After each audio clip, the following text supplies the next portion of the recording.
Hi, Derrick. How you doing today? Doing well, sir. How about you? Oh, not too bad, not too bad. So how about you tell us a little bit about yourself? So I live in Washington State, and I've been writing forever. Like some of my earliest memories, I novelized the Dragonheart movie back in the 90s when I was a little kid, and I thought I hadn't it hadn't occurred to me that I wasn't writing my own book, but I thought I was. I thought it was so cool. Um, so yeah, it's kind of like always been my thing has been writing. Yeah. Yeah, that sounds cool.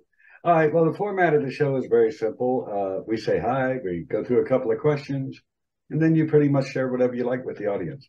So for now, we'll go ahead and hop into the questions. This first one's usually an interesting one. Do you consider yourself to be a pantser or a plotter, and why? So I cut my teeth with pantsing, and then I started writing this really complicated book where there were like five different factions in this like crime investigation thing. Mhm. And I tried doing the pantsing thing, and it didn't work. So I ended up making the book even worse than it was before. Okay. So then I took a step back and I plotted the whole thing, and it did a little bit better.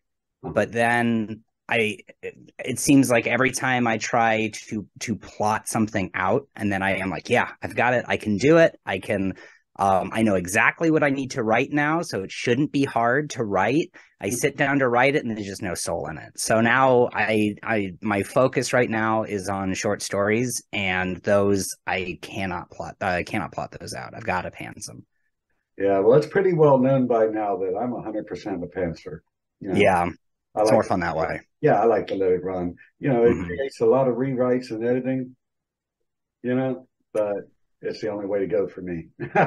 Yeah, I mean, it's the editing. I'm starting to appreciate editing a lot more now, Yeah. and I feel like when you pants it, you get to just create this big mound for yourself, right? This earthen mound, and then when you edit, you get to dig through it, and you get to find the gems in there, and then set those off to the side to polish even more in the final thing. So I don't know. It's more fun to make your own sandbox. Yeah, yeah.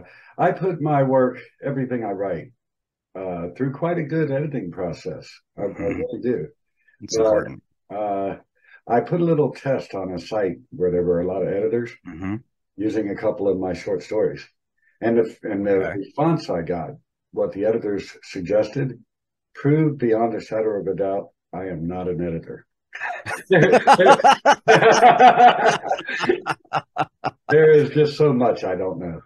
Well, you know, I have messed around with the AutoCrit software. I don't know if you've heard about that, and AutoCrit is fantastic. It's worth if you've got the scratch and you know you've got something done to like get it for a month and then do the editing and then go Oh, back. It's I think it's totally worth it. really? Hmm. Yeah. Well, the next question that I always ask, I think these are very good general questions, and they really show a lot about a writer. So I'll start with Hmm. the same questions. And this one I think every writer thinks about, and that is, how do you balance your responsibilities of your day-to-day life with the time necessary for writing? You know, I've been more than any of the other questions, I've been thinking about this one a lot. Um, and the only thing I am allergic to systems. Um, so I don't have a system that really does it. It's almost like it's just sheer force of will. Yes, Um, you know, yeah, you know how Stephen King talks about when you read a book, there's two ways to read it, in small sips and great glugs, or whatever his phrasing was. I feel like there's the same thing with writing, right? You can just I I have a notebook that I keep track of all of the little bits that I get to write, right? The time, and then ends up adding up throughout the day, right? Even if you just get like 5 minutes in a break or something, um, then it ends up adding up, and it's not as satisfying, I guess, as sitting down for a big honking, sexy session. Yeah, we're gonna crank out like 2,000 words. It's gonna be awesome. But it gets the work done. Yeah. And so I guess it's just scratching it up whenever I can. And then also making sure that I try not to think of it as work, because then the weight comes down, Yeah. right? And then it's like, I just don't want to do it. I could just be relaxing, but no, you've got to, this is fun. You've got to make sure that you think it's fun, or Yeah. else you're never going to do it. Oh yeah. I'm the world's biggest procrastinator. And if it's not fun, if I think of it, like you said, if I think of it as a job, as Yeah. something I have to do, oh, Mm-hmm. I'll go run and hide under the kitchen table. Yeah. And I mean, it comes out in the writing too. Like Oh it yeah. feels like you're just squeezing out that last bit of toothpaste. Yeah. And then I've had times, even planning and plotting and using the calendar and everything. I've had times where I would set aside 4 or 5 hours. This is going to be writing time.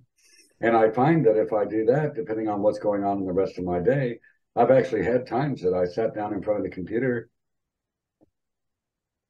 Yeah. just Yeah. looking at that blank screen with no idea where to Mm-hmm. go. So you're right. I mean, it's kind of got to come naturally. Just kind of let it flow, right? Mm-hmm. Was that what you would advise other writers, to say, let it flow, especially a new writer. They're listening to this show. What would you recommend as far as balancing their time? Um, find out what part of the day you work best at, right? I'm more of a morning person, but I cannot write in the morning, like first thing in the morning. But find the time that you write the best, and then make sure you block off at least 30 minutes at a time, and then just time it, right? Don't have an expectation. Okay, I'm gonna write 30 minutes, and in that 30 minutes I know that I can average, like, I don't know, 250, 500, 1,000 words, whatever. So then you have that lingering expectation, Uh-huh. because then if you don't meet that, then you're just going to beat yourself up. Yeah. So say I am successful because I sat down and wrote for 30 minutes. Yeah. And if you can just do that 30 minutes, then you're going to end up spilling over once it really takes over. Uh, Charles Baudelaire has one of my favorite quotes about inspiration. He says, inspiration comes from writing every day. mhm. And so if you just do that 30 minutes when dedicated, then when you have that big 4 or 5 hour chunk, then you've got all of that stuff behind you. So when you sit down, then it will flow so well. Yeah, that sounds good. That does. Okay. One of the more fun questions I like asking is, and it really can be hard. Of all the stories you've written, what scene would you say was the hardest scene you ever wrote? So I have a book now that I don't know what I'm going to do with it. I don't know what I'm going to do with it, but it has a whole thing with, like, there's a butcher and a talking pig head, and there's like failing relationship with his wife, and there's a sequence where everything that he views, the butcher views, at this point in the book is just kind of meat, right? And so when he and his wife end up having sex, I'm trying to use, it's like angry, like they just got out of a fight thing, and I am comparing a lot of things to parts of meat. And that was I spent a whole day researching pig anatomy and trying to go back in so I could make these connections and find metaphors and similes that had to do with just pigs. I know more about pigs now than I ever thought I would, and that was the hardest scene I've ever written. And I think it came out pretty good, but oh my God, it was so hard. Yeah, it sounds like it would be. It was a trip, let me tell you. Now, I went into this knowing that you're pretty much a horror writer. Mm-hmm. Lean a little bit into the land of gory a little, huh? Like the Yeah, I mean, darker side of horror, for lack of yeah, a that's a good comparison. Barker was a huge inspiration for me. I didn't even know when I first started reading him that he was a horror writer, because I'd gotten into him with the Aberrat books that came out when around the same time that Harry Potter did. So, I mean, Aberrat has that dark fantasy, like in The Thief of Always. I think the most horrifying part about that series is that he's never going to finish it, and it's only been like 20 years. But yeah, that's what I love that Barker does is he recognizes that there is darkness in all of us, right? We're not all Ted Bundys, obviously. Yeah. That would be horrible. But there's that shadow side to all of us. And it doesn't do us any good to totally ignore it. It doesn't do us any good to do that. You have to kind of look into it. Mm-hmm. I don't do a lot of gore, I would say. There are some stories that I have that are pretty gory, but that's I try to show just how scary people can be to each other, not necessarily through violence. Oh, well, the comparison, if maybe I just took it weird, but comparing pig parts and sex sounded kind of Texas Chainsaw Massacre. It was, yeah. It's not a horror book. That's the thing. I think my biggest problem with that book, one of the reasons why I don't know what to do with it is I don't, other than calling it literary, it doesn't really fit in any genre, and that's what it's kind of a drama. But then when you look at like the bullet points that agents are looking for, it's not really a drama. It's not contemporary fiction because it's too dark for contemporary fiction. So that's why I'm like, I don't know what to do with it, right? I might be able to help you in that area. I recently had a fascinating conversation with an acquisitions editor for a small press called Running Wild Press. And it sounds like your story is right up their alley. They really stories that don't really fit anywhere else. So, okay. Look for Running Wild Press online. For sure. If you have a submittable account, just look for them in there, see what they're looking for right now. I've got some experience with Running Wild Press, and I'd highly recommend them. And it does. Okay. And I'm not an affiliate. I don't get any money for saying their name. It's just that as you described your book, it sounded like a perfect fit for that press.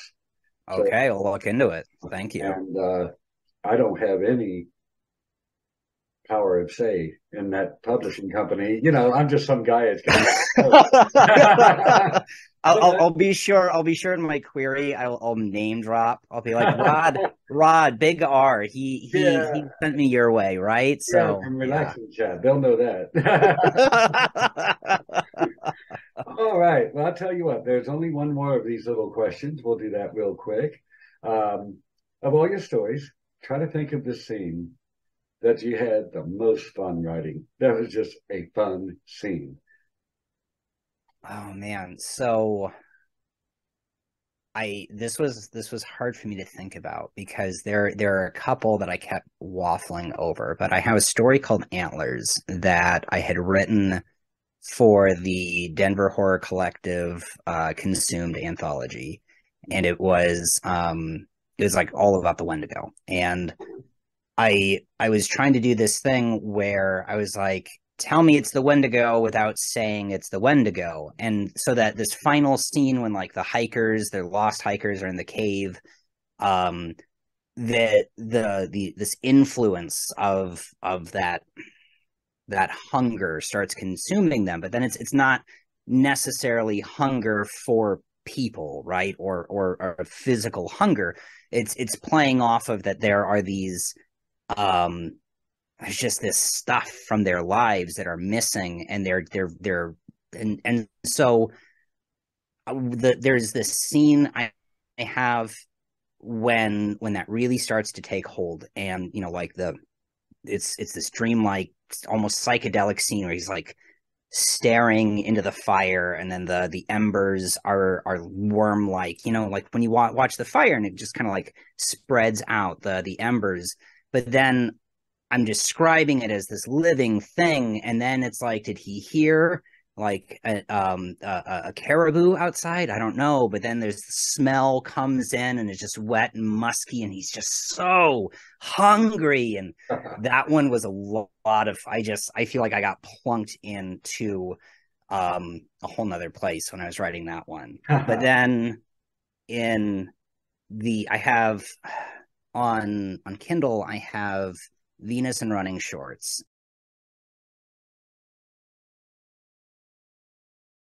And that one has this kind of sort of Fight Club thing going on where there's an imaginary friend throughout. But unlike Fight Club, you know that Melvin is not real throughout.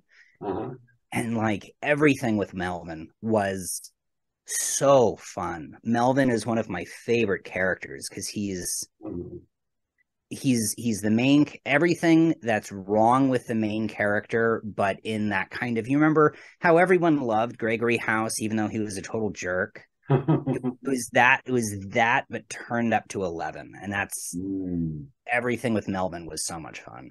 Oh, and that's in your novella, right? Yeah, the novella Venus and Running Shorts. Venus and Running Shorts. I'll make sure there's a link down in the description, so anyone in our audience can pick that book up and check it out. And of course, I'm going to give it a read, and I'm notorious for doing book reviews. Oh. There we go. But yeah, I mean, it sounds pretty cool. I'm very interested in meeting Melvin. Sounds like quite a character. He's a lot of fun. It's just kind of not the kind of guy that maybe you'd actually want to meet. Oh, yeah, the little show is growing, but I've had the amazing blessing of getting some very interesting guests, and the show is growing. I'm getting a tremendous amount of positive feedback. Good. My how many views I'm getting, that sort of thing. It's quadrupled. So that's really cool. And I created this show because I think we spoke earlier that I saw an author go on a similar show and sit there and stare while the host talked with somebody else. And I thought, you know what? We put a lot of time and effort into writing our stories and editing and rewriting and everything we have to do. I think an author deserves respect.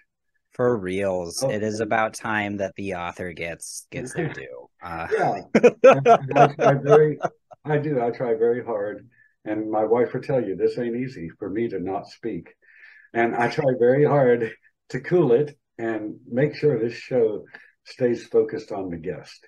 Well, thank you. I've loved it. Cornerstone of this show, and if you come back, I'll do my very best to keep it that way throughout the life of the show. As you're the guest, you're the star, you're the reason people are turning this on. Nobody's going to come on here to see me. They want to know about you, and I'm going to keep it that way. You know what I mean? Thank you, Rod. Well, something very fascinating for me, and I'll admit right up front, I know nothing about it. So I'm going to ask you about your podcast. To begin with, I want to ask you, here I am, I'm in the audience. I'm watching this great show called Relax and Chat. Plug. It's got us. It's got to be pretty dope, right? Definitely. And your podcast sounds really awesome. How do I find it? How would I go right after this show and listen to one of your podcasts? So it is just about everywhere that you can, every major podcast distributor. It's on Spotify. It's on Apple Podcasts. It's on Google Podcasts. If you can't find it, if you just Google Nightmares and Grief podcast, it comes up. Oh, awesome. Tell a little bit about it. What's it all about? So it's just me reading my stories. So it's one-man crew. I do all the production, all the recording, all the performances. It's top down, all me doing it, and I have had so much fun with it. I started doing it because I started taking my stuff to open mic night at this bar down the street, and I was like, wow, people actually like listening to my stories, So I decided, screw it, I'm just going to put everything up, and I have rediscovered my stories in a way. There's like even these old ones. Just before the show, I was editing this one called Late Night Reruns. And that was always one of my favorite stories. But then, it's old. I don't know, it's like 10 years old. Uh-huh. And but going through it again, no joke. Like my wife came in and she was like, how you doing? I'm on a break. And I was like, oh, this is just such a sad story.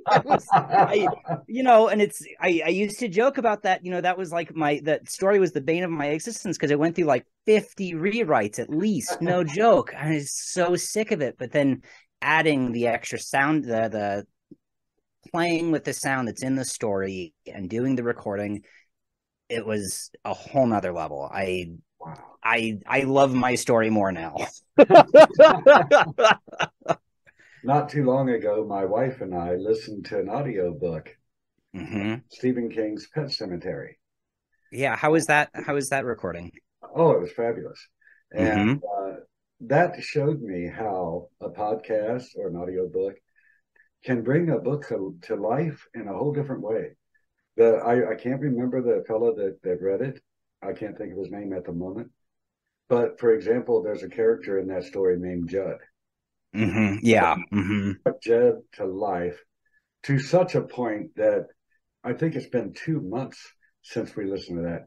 And we still quote it in the kitchen.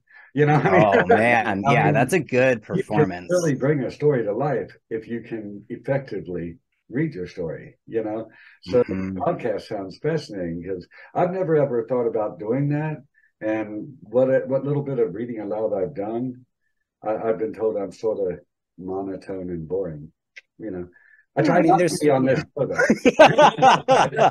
Well, I mean, there's stuff on Udemy if you're ever interested, for voice acting courses. But I mean, for inspiration, Uh-huh. um, I don't know if the name dropping on the show is fine, but Knife Point Horror Uh-huh. was the podcast that really made me think like, wow, this could work.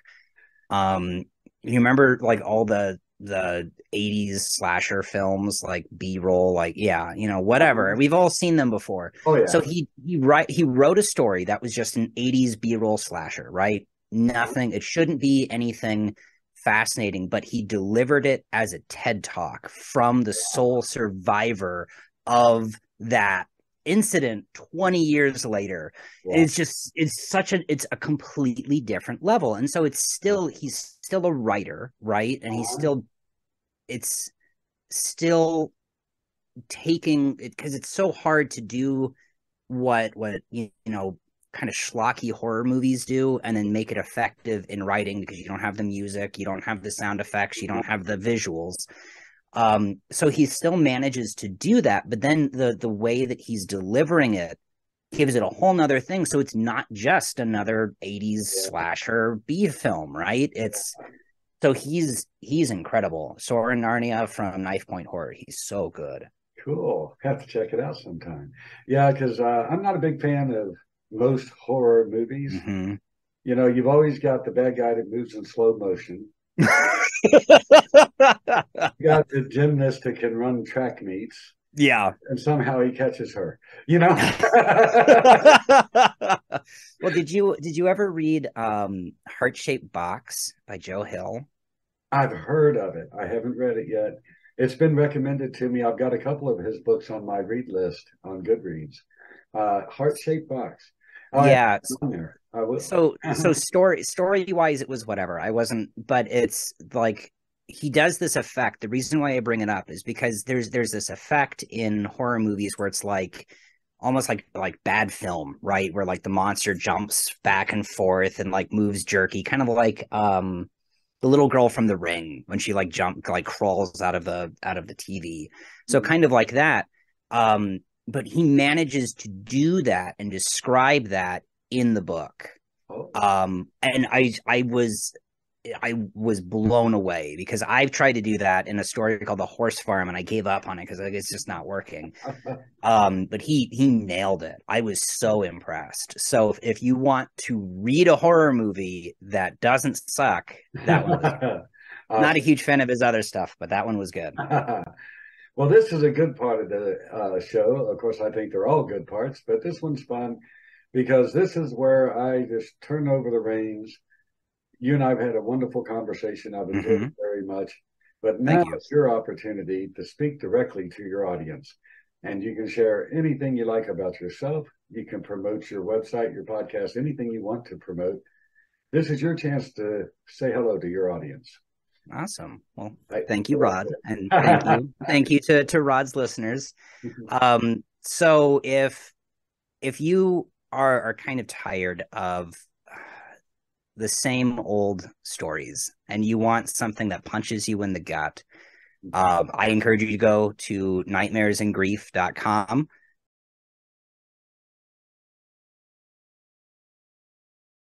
That I upload all my episodes. I'm going to have a new one coming out this Saturday. Not sure when this show is coming out, but it should be coming up no later than December 10th. And if you join my Patreon, patreon.com/nightmaresandgrief, then you get access to all of my written work. You get access to my podcast episodes before they're released, bonus episodes when they come out, and you get the commentary on some of my stories. So like Antlers, I'm going to put something up for my patrons where you get to read comments from on the side while you're reading Antlers that explains the process, what inspired me to do these things, what my thought process was. So if you want to cry and you want to be scared, then come join me at Nightmares and Grief. Love to have you.